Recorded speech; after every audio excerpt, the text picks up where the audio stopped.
বলছি দাদা আমার বেকার ভাতা হবে না? বেকার ভাতা করবে? হ্যাঁ। তুমি কি পাস? 7 পাস। কেন আর পড়াশোনা করবে কেন? ভাই বাবা পড়াতে পারেনি। আচ্ছা ঠিক আছে, আমি বলে দিচ্ছি সকল বন্ধুদের, আর তোমাকে বলে দিচ্ছি, মাধ্যমিক পাস না হলে বেকার ভাতা হবে না। আচ্ছা। কিন্তু একটা কথা আমি বুঝতে পারি না বন্ধুরা, আপনারা বলুন তো, লক্ষ্মী ভান্ডার পেতে গেলে 25 বছর বয়স হলেই মেয়েরা লক্ষ্মী ভান্ডার পাবে, সেগুলো তো বলেনি মাধ্যমিক পাস হতে হবে। হ্যাঁ। আচ্ছা, স্বামী মরে গেলে সে কি হয়? বিধবা। হ্যাঁ। বিধবা হয়ে গেলে সে বিধবা ভাতা পাবে। হ্যাঁ। আচ্ছা, যাদের 60 বছর বয়স হলে সে কি ভাতা পাবে? বার্ধক্য ভাতা পাবে। ভাতা। তাহলে এই বেকার ভাতার বেলায় কেন এই নিয়মটা করা হয়েছে যে মাধ্যমিক পাস হতে হবে? তাহলে আপামর গ্রামের চাষি মানুষরা যারা পরিশ্রম করে, বিভিন্ন কারিগর, বিভিন্ন শ্রমিকরা যারা পড়াশোনা করতে পারেনি বা পড়াশোনা ছেড়ে দূর দূরান্তে কাজে চলে গিয়েছে, তারা তো বেকার।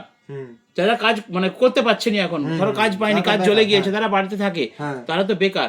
তাহলে লক্ষ্মী ভান্ডারের বেলায় বলেনি মাধ্যমিক পাস চাই, বার্ধক্য ভাতার বেলায় বলেনি, বিধবা ভাতা বলেনি, শুধু এই বেকার ভাতার বেলায় নিয়ম হচ্ছে মাধ্যমিক পাস হতে হবে।